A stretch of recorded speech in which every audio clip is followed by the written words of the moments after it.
stranger at the grocery store grabbed me and yelled, "Those are my kidnapped kids you're raising!" I froze with a box of cereal still in my hand. The woman's fingernails were digging into my forearm so hard, I felt them breaking skin through my jacket. Her face was inches from mine, and I could smell cigarettes and desperation on her breath. "What? No, these are my daughters," I said, trying to keep my voice calm, even though my heart was slamming against my ribs. She yanked me closer and screamed louder, "Mia, Olivia, it's Mommy! Tell this man to let you go!" My blood went cold because she just said my daughter's names, the exact names. Mia was staring at this woman with huge, confused eyes, and Olivia started crying. I tried to pull away, but the woman's other hand grabbed my cart, blocking me from moving. "I don't know who you are, but you need to let go of me right now," I said, and my voice came out shakier than I wanted. Other shoppers were closing in now, and I heard someone say they were calling the police. An older man in a baseball cap stepped between me and the woman, telling her to calm down, but she shoved past him like he wasn't even there. "Look at them!" she screamed, pointing at my daughters with a shaking finger. "That's my Mia with the blonde hair and the birthmark on her left ankle. That's my Olivia with the brown curls and the scar above her right eyebrow from when she fell off the changing table." My stomach dropped because Mia did have a birthmark on her left ankle, and Olivia did have a tiny scar above her eyebrow that my wife Vanessa always said came from bumping into the crib when she was learning to stand. How did this stranger know these things? "Security is coming," the teenage employee announced from somewhere behind me, but the woman didn't seem to care. She was crying now, mascara running down her face in black streaks. "I reported them missing 3 years ago," she said, and her voice broke. "The police said they probably drowned in the lake, but I never believed it. I knew someone took them. I knew it." She reached toward Mia, who shrunk back in the shopping cart and started crying too. I put myself between them, my hands up like I was trying to calm a wild animal. "Listen, there's been a mistake," I said. "My wife gave birth to both of these girls. I was there. I have birth certificates and hospital records and everything." The woman laughed, but it sounded more like choking. "Your wife," she repeated, and the way she said it made my skin crawl. "Where is your wife right now?" I hesitated because Vanessa was at home. She'd been tired lately and asked me to do the grocery run alone with the girls. "She's at home," I said, and immediately regretted how defensive I sounded. "At home," the woman repeated, and she was nodding like I'd just confirmed something terrible. "And I bet she's the one who told you their names were Mia and Olivia, right? I bet she's the one who knows all about their birthmarks and scars?" Security arrived then. 2 guys in black polo shirts who looked barely older than the teenage employee. They positioned themselves on either side of the woman and asked what was happening. She whirled on them immediately. "This man kidnapped my daughters 3 years ago, and I want them back right now." One of the security guards looked at me with this expression that was half confusion and half suspicion. "Sir, are these your children?" he asked, and I wanted to scream because of course they were my children. "Yes, these are my daughters," I said, pulling out my phone. "I can show you pictures, documents, whatever you need." But the woman cut me off. "He'll have fake documents. That's what kidnappers do. They create whole new identities." The security guard held up his hand. "Ma'am, the police are on their way. Let's just wait for them to sort this out." But the woman wasn't listening anymore. She was staring at Olivia with this look of pure anguish. "She doesn't even recognize me," she whispered. "You made her forget her own mother." Mia was crying harder now, calling for me, and I wanted to just grab both girls and run. But I knew that would make me look guilty. So I stood there with my heart pounding while shoppers formed a wider circle around us, everyone recording on their phones. The police arrived within 5 minutes, 2 officers who immediately took control of the situation. They separated me from the woman, putting her with one officer near the produce section and me with another near the registers. The officer with me was younger, maybe 30, with a military haircut. He asked for my ID, and I handed it over with shaking hands. "Can you tell me what happened here?" he asked, and I explained about reaching for cereal and this woman grabbing me. I told him she somehow knew my daughter's names and details about their bodies that seemed impossible for a stranger to know. The officer wrote everything down in a small notebook, his expression neutral. "And these are your biological daughters?" he asked. "Yes," I said, then caught myself. "Well, my wife gave birth to them. I adopted them legally when we got married 4 years ago." The officer's pen paused. "So they're not biologically yours?" The way he asked made it sound like an accusation. "No, but I'm their legal father. I have all the paperwork at home." The officer nodded slowly and walked over to confer with his partner. I watched them talk to the woman, who was gesturing wildly and crying. After a few minutes, they came back together. "Sir, this woman claims these children match the description of her daughters who went missing 3 years ago from a lake house in northern Michigan," the first officer said. "She says they disappeared during a family vacation and were never found." My mouth went dry. "That's impossible. My wife had Olivia 4 years ago and Mia 6 years ago. I was there for both births." But even as I said it, doubt crept in, because I actually wasn't there for the births. Vanessa had both girls before we met. She'd been a single mom when we started dating 5 years ago, and I'd fallen in love with her and the girls as a package. I'd never questioned their origin because why would I? Can you prove you were there for the births? The second officer asked, and I felt like the ground was tilting under my feet. I have birth certificates at home, I said, but my voice sounded weak. The first officer exchanged a glance with his partner. Sir, we're going to need you to come down to the station so we can sort this out properly. We'll also need to contact your wife and verify the documentation. They weren't arresting me, but it felt like they were. One officer took my car keys and said they'd have someone drive my vehicle to the station. The other officer carefully lifted Mia and Olivia out of the shopping cart, and both girls screamed for me.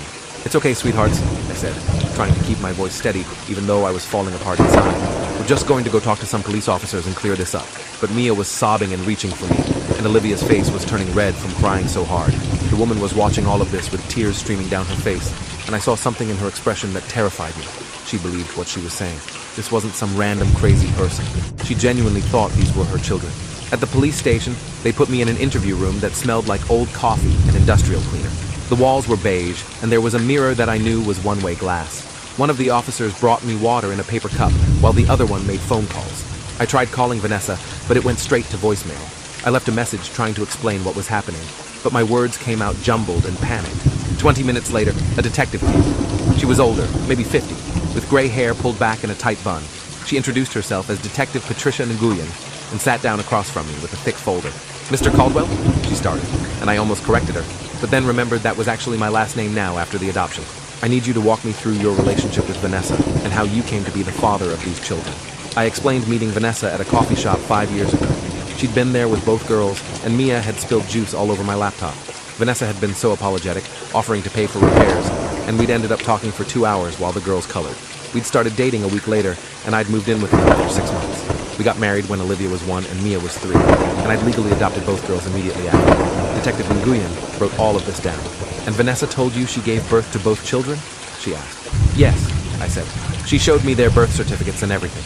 The detective pulled out a piece of paper from her folder and slid it across the table. It was a missing persons report from 3 years ago. 2 sisters, ages 2 and 4 at the time, disappeared from a lake house in Michigan. The mother, Elizabeth Carver, reported them missing after they vanished from the beach. Extensive searches found nothing. The girls were presumed drowned. The photos attached to the report made my hands start shaking. The older girl had blonde hair and pigtails. The younger girl had brown curls. They looked exactly like Mia and Olivia. This could be a coincidence, I said, but my voice sounded hollow. Lots of kids have blonde hair and brown curls. Detective Nguyen pulled out another photo. This is a birthmark on the older girl's left ankle, she said. And here's a medical report about the younger girl's scar above her eyebrow from a fall. The room started spinning. I'd never questioned where those marks came from because Vanessa had always had explanations. The birthmark was genetic. The scar was from bumping into furniture. Normal childhood things. We need to contact your wife, Detective Nguyen said. Can you give us her work number? I gave them Vanessa's cell and her work number at the dental office where she was a hygienist. They tried both numbers and got voicemail on each. Detective Nguyen asked for our home address, and I watched her write it down with growing dread. We're sending officers to your house right now, she said. If Vanessa is there, they'll ask her to come in for questioning. The next 3 hours were the longest of my life. I sat in that interview room drinking bad coffee and replaying every conversation I'd ever had with Vanessa about the girls. She'd always been vague about their births, saying she didn't like talking about that time because she'd been alone and scared. I'd respected her privacy, never pushed. Now I was wondering what I'd missed. Detective Nguyen came back eventually with a grim expression. Your wife wasn't at home, she said. The house was empty. We did find some concerning items, though. She pulled out her phone and showed me photos. Our bedroom looked normal, except the closet was half empty. Vanessa's side of the bathroom counter was cleared out. Her laptop was gone from the desk in our home office. It looks like she left in a hurry, Detective Nguyen said, watching my reaction. Probably right after you left for the grocery store this morning. Did she seem off lately? Nervous or distracted? I thought back to the past few weeks. Vanessa had been quieter than usual, spending more time on her phone. She'd mentioned wanting to take the girls on a trip soon, just the 3 of them. I'd thought she was stressed about work. Now I was realizing she might have been planning to run. We found something else, Detective Nguyen said, pulling out an evidence bag. Inside was a newspaper clipping from 3 years ago. The headline read, 2 sisters missing from lake house, presumed drowned. The article was yellow with age and had been folded and unfolded many times. This was hidden in a box in your garage, Detective Nguyen explained, under some old tax documents. My throat closed up. Vanessa had kept a newspaper article about missing children hidden in our house. Children who looked exactly like our daughters. Children who disappeared right around the time Vanessa had supposedly given birth to Olivia. I need to see my daughters, I said, my voice coming out rough. Where are they right now? Detective Nguyen's expression softened slightly. They're with a child welfare specialist in the family room. They're safe and being cared for. But they weren't asking for me anymore, I thought. They were probably terrified and confused, wondering why strangers had taken them away from their dad. Elizabeth Carver is here too, Detective Nguyen continued. She's in another room with a social worker. She's been very cooperative and willing to do DNA testing immediately. DNA testing. That would prove everything one way or another. If these girls were really Elizabeth's missing daughters, the tests would show it.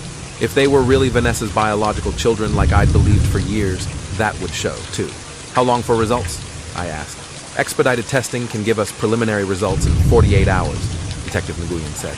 Full confirmation takes about a week. 2 days of not knowing. 2 days of my daughters being kept away from me while we waited for science to prove I wasn't a kidnapper. Another detective came to the door and called Detective Nguyen out. I sat alone in the interview room staring at the photos of those missing girls, trying to find differences between them and my daughters. The hair color was the same. The facial features were similar. But lots of kids looked similar at that age, right? This didn't prove anything. When Detective Nguyen came back, she had a laptop. We pulled Vanessa's social media accounts, she said, turning the screen toward me. Look at this. The account showed Vanessa's photos going back 6 years. I scrolled through pictures of her smiling at the camera, photos of food, vacation shots, but there were no pictures of her pregnant.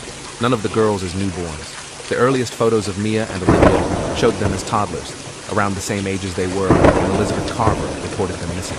This doesn't mean anything, I said, but my voice shook. Vanessa was private about her pregnancy. She didn't like posting personal stuff online. Detective Nguyen pulled up another screen. We also checked birth records. There's no hospital record of Vanessa giving birth to either child. The room went cold. What? I managed to say. Home births, Detective Nguyen said. According to the birth certificates you filed during the adoption, both girls were born at home with a midwife present. We're trying to track down this midwife now, but the phone number listed is disconnected and the address doesn't exist. Everything I thought I knew about my family was crumbling. Vanessa had lied about the births.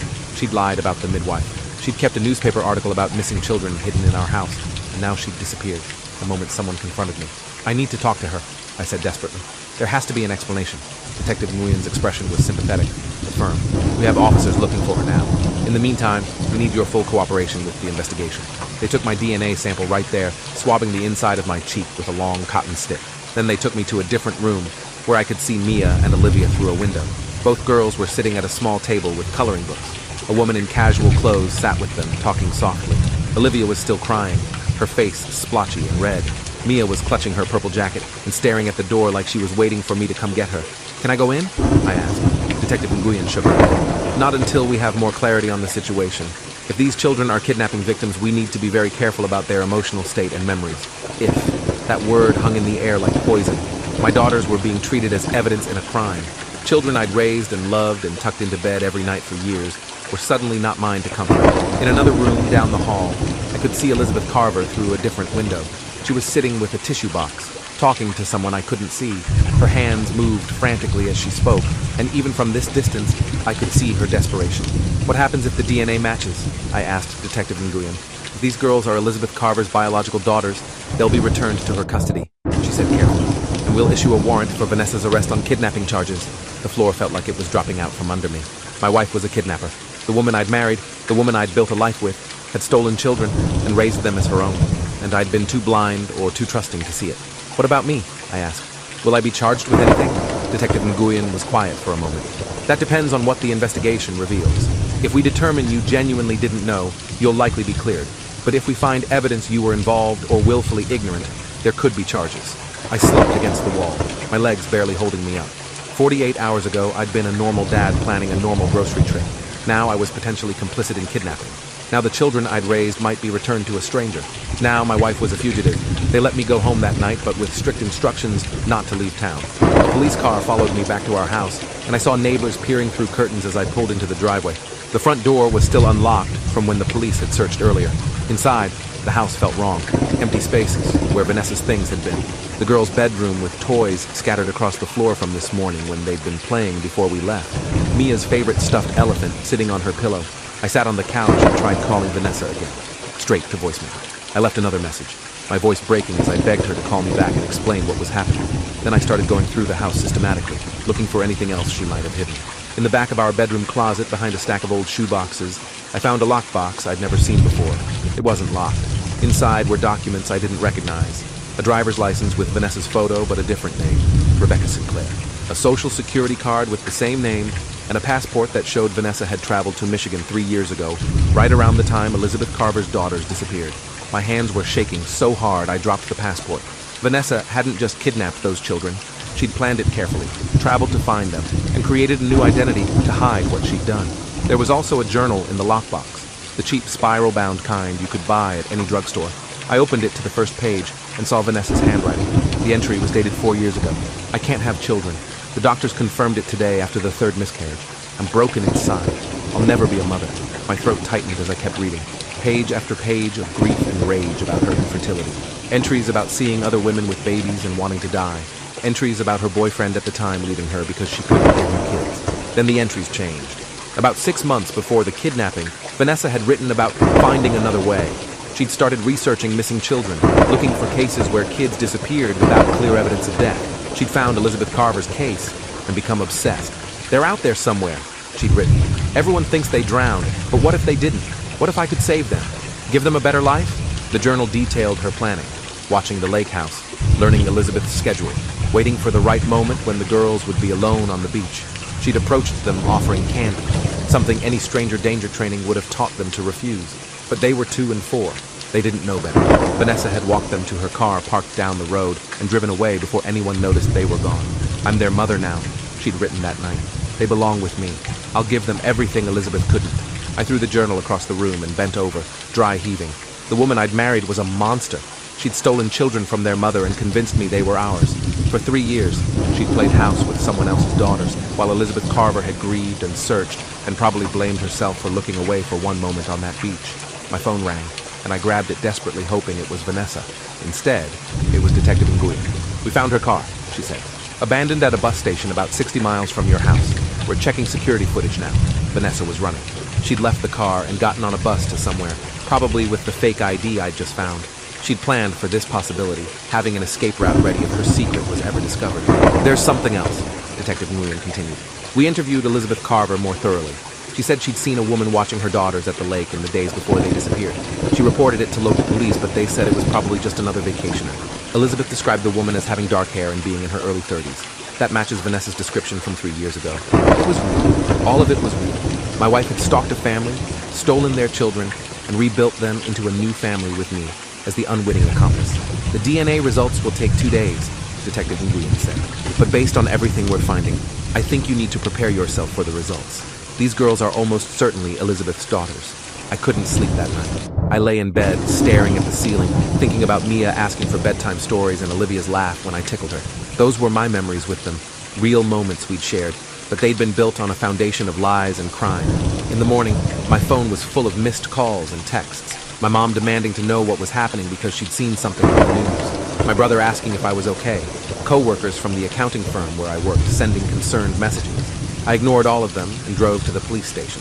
Detective Nguyen met me in the lobby and took me to a conference room where Elizabeth Carver was already sitting. Up close, I could see the years of grief carved into her face, dark circles under her eyes, lines around her mouth that probably hadn't been there before her daughters disappeared. She looked at me with a mixture of hope and suspicion. "Did you know?" she asked, before Detective Nguyen could say anything. "Did you know they were my daughters?" Her voice was raw, like she'd been crying for days straight. "No," I said, and my own voice cracked. "I swear I didn't know. Vanessa told me she gave birth to them. I never questioned it." Elizabeth's face crumpled. "I've been searching for 3 years," she said. "Everyone told me to give up, said they were dead. But I knew. A mother knows when her babies are still alive. I wanted to say something comforting, but what could I possibly say? Sorry your children were stolen, and I accidentally helped raise them. Sorry I tucked them into bed every night while you were searching and grieving. The DNA results will be ready tomorrow," Detective Nguyen said. We pushed for the fastest processing possible.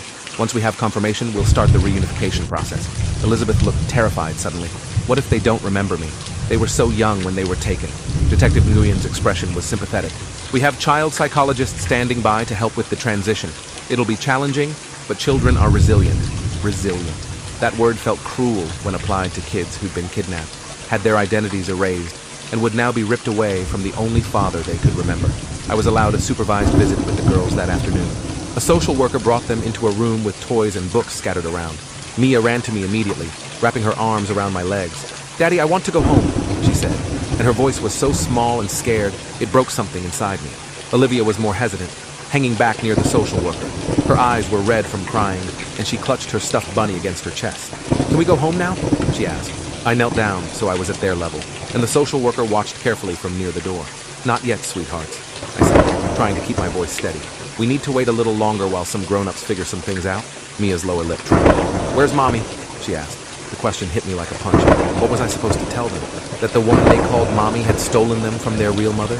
That she was on the run from police? That everything they knew about their lives was a lie? "Mommy had to go away for a while," I said carefully. "But you're safe, and lots of people are taking care of you." We spent 30 minutes playing with blocks and reading books. The girls seemed to relax slightly, laughing when I did funny voices for the storybook characters. But when the social worker said time was up, Mia started crying again. "Don't leave us here," she begged, holding onto my shirt. "Please, Dad, we want to come home." The social worker had to physically pry her fingers from my clothes while I stood there with tears running down my face. Olivia watched silently as they pulled me toward the door, and the look in her eyes would haunt me forever. That night, I got a text from an unknown number. "I'm sorry. I never meant for it to happen like this. I just wanted to be a mother. Please don't let them take the girls from you. You're the only real father they've ever known." It was Vanessa. I stared at the message for a long time, my hands shaking with rage. She was sorry? She'd destroyed multiple lives because she wanted to be a mother, and now she was asking me to fight against returning stolen children to their real parent? I forwarded the message to Detective Nguyen immediately. Within an hour, she called me back. "We tracked the number to a prepaid phone purchased in Ohio. We have agents heading to that area now." But I knew they wouldn't find her. Vanessa had planned too carefully. She'd stay ahead of them as long as she could. The next morning, Detective Nguyen called me at 7 a.m. "The DNA results are back," she said. "They're a match. The girls are definitively Elizabeth Carver's biological daughters." Even though I'd been preparing for this news, hearing it confirmed felt like a physical blow. Mia and Olivia weren't my daughters. They never had been. They belonged to a woman I'd met 2 days ago in a grocery store. "Elizabeth wants to see them today," Detective Nguyen continued. "The psychologist recommends a gradual introduction, maybe starting with them in the same room playing separately, then supervised interaction, eventually working up to Elizabeth taking them home, away from me, away from the only life they remembered." I wanted to scream that it wasn't fair, but nothing about this situation was fair to anyone. The first meeting happened at a child services facility with large windows and bright colors. Mia and Olivia were brought in first, and they immediately ran to me. I'd been allowed to be there for this initial meeting to help them feel safe. Elizabeth came in a few minutes later with the psychologist. She was wearing a yellow dress and holding a bag of toys. Her hands were shaking as she stood near the doorway watching her daughters play with blocks 10 feet away. "Hi, Mia," she said softly. "Hi, Olivia. Do you remember me?" Both girls looked up, confused. Mia moved closer to me and whispered, "Who is that lady?" The psychologist knelt down with them. "This is Elizabeth," he said gently. "She's someone very special who wants to get to know you." Elizabeth's face was wet with tears, but she was trying to smile. She sat down on the floor slowly and pulled a stuffed dolphin from her bag. "I brought you something," she said to Olivia. "You used to love dolphins. We went to the aquarium and you talked about them for weeks." Olivia stared at the dolphin, but didn't move. Mia whispered to me, "Daddy, I'm scared." I wanted to pick them both up and run. Instead, I said, "It's okay to feel scared, but this lady is nice. She just wants to play with you." The psychologist had explained this morning that I needed to encourage their interaction with Elizabeth, no matter how much it hurt. For the next 30 minutes, Elizabeth tried to engage with the girls, while they mostly ignored her. She showed them photos on her phone of them as babies, but they didn't recognize themselves. She brought out toys she said were their favorites from before, but Mia and Olivia had no memory of them. When the session ended, Elizabeth was barely holding herself together. "They don't know me," she said to the psychologist as we were leaving. "My own daughters don't know who I am." I felt torn between sympathy for her pain and desperate fear about losing the girls. The psychologist said this was normal. Children under 5 rarely retained detailed memories from earlier years. Their brains had essentially reset during the 3 years with Vanessa and me. Elizabeth's daughters had become Mia and Olivia, with no memory of being anyone else. Over the next week, we had supervised visits every day. Gradually, the girls started warming to Elizabeth. She brought activities they enjoyed. She learned what made them laugh. She was patient when they called me Daddy and asked when they could go home. On the 5th visit, Olivia let Elizabeth hold her hand while they looked at fish in the facility's aquarium. Elizabeth started crying again, and Olivia patted her arm, saying, "It's okay, lady, don't be sad." The psychologist said this was significant progress. Meanwhile, the police still hadn't found Vanessa. She'd gone completely off the grid, likely using the fake identity documents I found. Detective Nguyen said they were monitoring her family and known associates, but so far, nothing. Vanessa had effectively disappeared. My life was falling apart in other ways, too. The story had hit local news, and reporters camped outside my house wanting interviews. My boss at the accounting firm put me on administrative leave until the situation was resolved. My brother called every day, but I couldn't bring myself to answer because what was I supposed to say? Neighbors who used to wave now avoided eye contact. Someone spray-painted child stealer on my garage door. I was being treated as a criminal even though I'd been cleared of any knowing participation. On the 8th day of supervised visits, the psychologist said Elizabeth was ready to take the girls for an overnight stay. Already? I asked, panic rising in my chest. They barely know her. The psychologist gave me a sympathetic look. The longer we wait, the harder the transition will be. Elizabeth has completed all the required checks, and she's set up a bedroom for them. We'll do the overnight with a social worker present and see how it goes. I got one final visit before they left. Mia and Olivia were wearing new clothes Elizabeth had bought, and they seemed confused about what was happening. Where are we going? Mia asked. You're going to have a sleepover at Elizabeth's house, I said, my voice breaking. It'll be fun. She has lots of toys. Olivia's face crumpled. But I want to sleep at home, in my room. I looked at the psychologist, silently begging her to stop this, but she just nodded encouragement for me to continue. I know, sweetheart, I said, pulling Olivia into a hug. But right now, you need to stay with Elizabeth for a little while. I promise you're safe. Mia started crying. I don't want to go. I want you to come. The social worker gently took their hands. We started walking them toward the door where Elizabeth waited. Both girls were crying and reaching back for me. Daddy! Daddy, please! Mia screamed. I stood there frozen as they were taken away, my own tears making everything blurry. The door closed, and I could still hear them crying from the hallway. That night was the worst of my life. I sat in their empty bedroom surrounded by their toys and clothes and all the evidence of the childhood I'd helped create. A childhood built on lies and crime, but real nonetheless. My phone rang at 2 a.m. It was the social worker who'd stayed with Elizabeth during the overnight. The girls are having a very difficult time, she said carefully. They're both hysterical and asking for you repeatedly. Elizabeth is doing her best, but they won't calm down. I could hear screaming in the background, Mia's voice calling Daddy over and over. Can I talk to them? I asked desperately. I'm not sure that's helpful, the social worker said. It might make the separation harder. But the screaming got louder, and I heard Elizabeth in the background saying something I couldn't make out. Then the social worker came back on. Okay, briefly, but you need to encourage them to stay with Elizabeth. Mia came on the phone, sobbing so hard she could barely breathe. Daddy, come get us. I don't like it here. I want to go home. My heart was being ripped from my chest. I know you're scared, baby, but Elizabeth is taking good care of you, right? I don't want Elizabeth, Mia wailed. I want you and Mommy.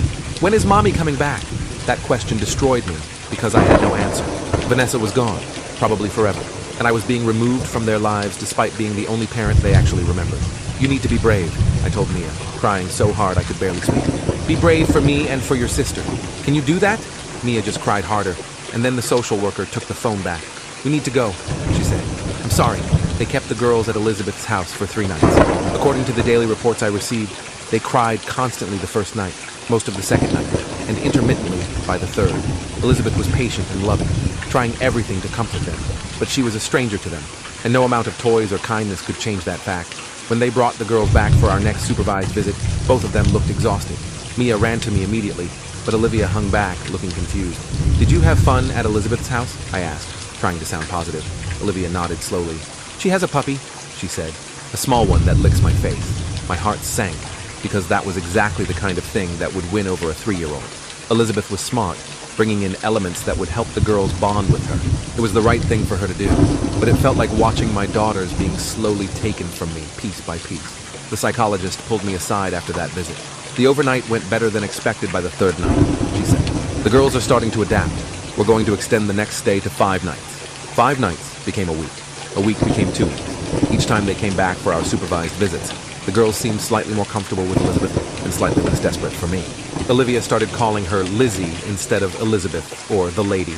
Mia brought me drawings she'd made at Elizabeth's house of a dog and a woman with yellow hair. Lizzie says I can name the puppy, Mia told me excitedly. I want to call it Sparkles. I smiled and said that was a beautiful name, even though inside I was dying. My daughters were building a new life with their biological mother, and I was becoming a memory. Detective Nguyen called me after 6 weeks of the girls living primarily with Elizabeth. We found Vanessa, she said, in Canada. She was working at a restaurant under her false identity, but someone recognized her from the news coverage. Finally, after all this time. When will she be extradited? I asked. Probably within the week. She'll face multiple charges including kidnapping, child endangerment, and fraud. She's looking at serious prison time. Part of me felt vindicated that Vanessa would face consequences, but another part just felt hollow. Punishing her wouldn't undo the damage or give me back my daughters. The trial happened 4 months later. I had to testify about what I knew and when I knew it. Vanessa's lawyer tried to paint me as a willing participant, but the evidence I'd provided, the journal, The hidden documents, the texts, all proved I'd been deceived. Vanessa barely looked at me during my testimony. When she took the stand in her own defense, she claimed she'd saved the girls from neglectful parent. She said Elizabeth had been drinking at the lake that day, and that's why the girls had wandered off alone. She'd convinced herself she was rescuing them. The prosecution destroyed her story with evidence that Elizabeth had been completely sober and had only looked away for a moment to get sunscreen from her bag. Vanessa had stalked them for days, waiting for that exact opportunity. The jury found her guilty on all counts. The judge sentenced her to 20 years in prison. As they led her away, Vanessa finally looked at me. "I loved them," she said. "I loved those girls more than anything." "They weren't yours to love," I said back, and that was the last time I ever spoke to her. Elizabeth was granted full custody officially after the trial. My visitation rights were reduced to once-a-month supervised visits. The psychologist said this was best for the girls' emotional stability. They needed to fully bond with Elizabeth without the confusion of having two parents. I disagreed, but I had no legal standing. I wasn't their biological father. I wasn't their adoptive father anymore, since that had been based on fraudulent documents. I was nobody to them legally. The monthly visits were torture. Each time, the girls seemed more settled with Elizabeth and less connected to me. After 6 months, Olivia started calling Elizabeth Mommy. Mia still called her Lizzie, but talked about her constantly during our visits. "Lizzie took us to the zoo," Mia would say. "Lizzie makes the best pancakes." Each story felt like a knife twisting. I was being replaced, and there was nothing I could do to stop it. My therapist said I needed to accept that the best thing for the girls was to move forward with their biological mother. Trying to maintain a presence in their lives might actually harm their development. But how was I supposed to accept losing my daughters? After a year of monthly visits, Elizabeth approached me before one of our sessions. "I've been thinking about something," she said carefully. "The girls are doing well now. They're happy and adjusted. Maybe it's time to let them move on completely." My stomach dropped. "You want to end the visits?" "I think it might be better for them," Elizabeth said, and she actually sounded sympathetic. "Every time they see you, it confuses them about who their parent is. Mia still calls you daddy sometimes, and it's confusing for her." I looked through the window where the girls were playing with blocks. They did look happy, settled, like they'd found their place in the world again. "I need to think about it," I said. That night, I sat in their old bedroom at my house that I'd never had the heart to pack up. Their stuffed animals still sat on the beds. Their books lined the shelves. I'd kept everything exactly as it was the day they were taken from me. My therapist had said this wasn't healthy, that I needed to move on, but I couldn't let go. After 2 weeks of agonizing over the decision, I called Elizabeth and told her I agreed to end the visits. "I think you're making the right choice," she said, "and I promise I'll tell them about you when they're older. I'll make sure they know you loved them and took care of them." It wasn't enough, but it was all I was going to get. The final visit was on a Saturday in April.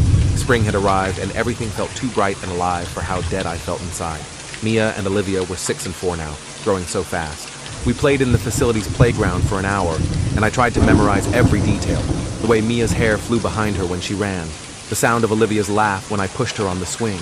When it was time to leave, I knelt down and pulled them both into a hug. "I love you both so much," I said. "I want you to always remember that."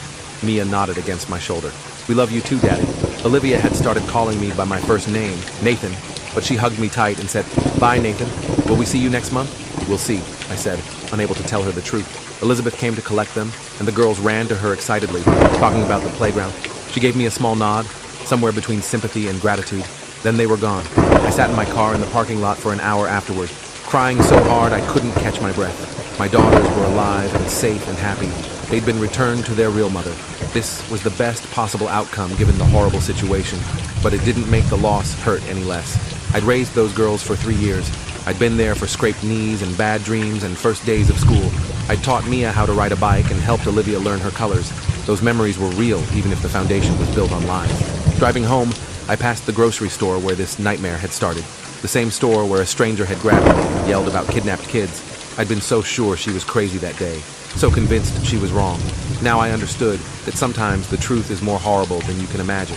Sometimes your whole life is a lie, and you don't realize it until a stranger in a grocery store tears everything apart. My house felt empty without the girls. I'd gotten used to the quiet over the past year, but it still hurt. I finally started packing up their room, boxing their toys and clothes to donate. I kept one stuffed animal each as a reminder, Mia's purple elephant and Olivia's bunny. They sat on my bookshelf where I could see them every day. Life moved forward because that's what life does. I went back to work and tried to rebuild my reputation. I moved to a different neighborhood where people didn't know my story. I started dating again, though I was honest about my past from the beginning. Some women couldn't handle the baggage. Others understood that sometimes terrible things happen to good people. 2 years after the final visit, I got a letter forwarded from my old address. The handwriting was childish, and my hands shook as I opened it. Dear Nathan, Mommy said I could write to you. I'm learning cursive in school now. I remember you used to read me bedtime stories. Do you still have my purple elephant? I miss him. Love, Mia. I sat down hard on my couch, reading the letter over and over. She remembered. After all this time, she still remembered me. I wrote back immediately, telling her I did still have her elephant and I'd kept it safe for her. I told her about my new job and my new apartment. I asked about school and Sparkles the puppy and what books she was reading now. Elizabeth had made good on her promise to tell them about me, and Mia had reached out on her own because some part of her still connected to the father who'd raised her during those crucial years. We started writing letters back and forth, nothing frequent, maybe every few months, but enough to maintain a connection. Olivia joined in sometimes, her letters shorter and messier but just as precious. They told me about their life with Elizabeth, and I told them about mine. It wasn't the relationship I'd imagined having with my daughters, but it was something. 3 years after that final visit, Elizabeth called me out of the blue. The girls have been asking about you more, she said. Mia especially. She wants to know if you'd be willing to have lunch sometime. No supervision, just a casual meal. My heart jumped into my throat. Really? I've been thinking about it for a while, Elizabeth continued. You were a good father to them during those years. What Vanessa did was horrible, but you loved them genuinely. I think maybe we were wrong to cut you off completely. We met at a family restaurant on a Saturday afternoon. The girls were 9 and 7 now, so much bigger than my last memories of them. Mia ran up and hugged me immediately. Nathan, you look different with the beard. Olivia was more reserved, but she smiled and let me hug her too. We ate burgers and fries and talked about everything. School and friends and the puppy, who was apparently huge now. They showed me photos on Elizabeth's phone of their life, birthday parties and vacations and ordinary moments I'd missed. It hurt seeing all I'd lost, but it also felt like a gift to be included again, even in this small way. Do you remember when I taught you to ride a bike? I asked Mia. Her face lit up. Yes, you ran behind me holding the seat, and when you let go I fell and scraped my knee. But you got right back on, I said. You were so brave. Elizabeth watched these exchanges with a complicated expression, probably wondering if letting me back in was a mistake. But when Olivia started telling me about her dance recital with genuine excitement, Elizabeth's face softened.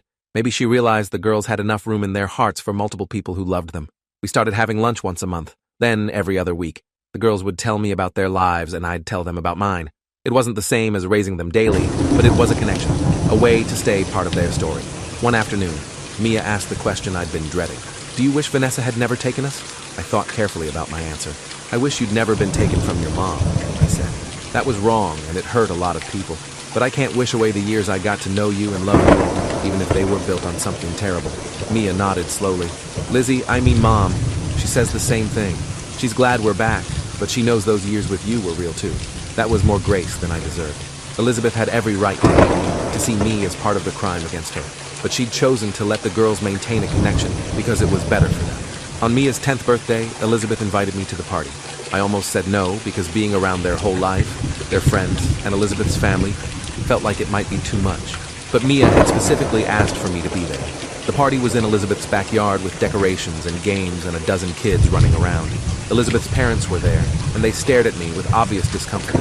But Elizabeth introduced me simply as Nathan, someone very important to Mia and Olivia. I helped with the games and served cake, feeling both included and out of place. When it was time for presents, Mia opened mine last. It was the purple elephant I'd kept all these years, now cleaned and mended. Her eyes filled with tears when she pulled it from the box. You kept him, she whispered. I promised I would, I said. She hugged the elephant and then hugged me, and I heard Elizabeth's mother say something sharp to her husband. But Elizabeth put her hand on her mother's arm and shook her head. Driving home that night, I felt something I hadn't felt in years. Not quite happiness, but maybe peace. The situation was complicated and messy and would never be simple, but the girls were safe and loved. They knew their history now, both the good and the terrible parts, and somehow, despite everything, I still got to be part of their lives. Vanessa would be in prison for another 15 years. The girls knew what she'd done now. Elizabeth had told them in age-appropriate terms about how someone had taken them when they were little and kept them from their real mom. They knew I hadn't been part of that plan, that I'd been fooled too. Sometimes I wondered if Vanessa thought about us from her prison cell, if she regretted her choices, or still believed she'd been saving those girls from something. I'd never know because I never wanted to speak to her again. My therapist said I'd made remarkable progress in processing the trauma. I'd lost my daughters, discovered my wife was a criminal, and had my entire life exposed and judged by strangers. But I'd survived it. More than survived, I'd found a way to maintain a relationship with the girls that worked for everyone involved. 5 years after that day in the grocery store, I was at Mia's middle school graduation. She was giving a speech about resilience and family. Family isn't always simple, she said into the microphone, her voice strong and clear. Sometimes it's complicated and messy, but what matters is that the people who love you show up, even when it's hard. She looked right at me when she said that last part, and I felt tears running down my face. Elizabeth was sitting next to me, and she reached over to squeeze my hand. "Thank you for showing up," she whispered, "even when we made it hard." After the ceremony, we took photos together.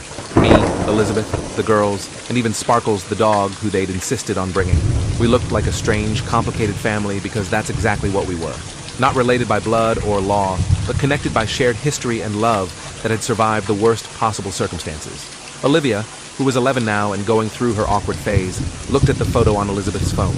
"We look weird," she said, "but like a good weird. The best kind of weird," Mia agreed. As we walked to the parking lot, Olivia slipped her hand into mine. It was such a simple gesture, but it meant everything. These girls would always carry the complexity of their story. They'd been taken and raised under false pretenses. They'd lost years with their biological mother. They'd been torn from the only father they knew. But they were also loved, fiercely loved by multiple people who'd all made mistakes or been victimized, but kept showing up for them anyway. "Nathan?" Olivia asked as we reached my car. "Yes, sweetheart? Are you going to be at my dance recital next month?"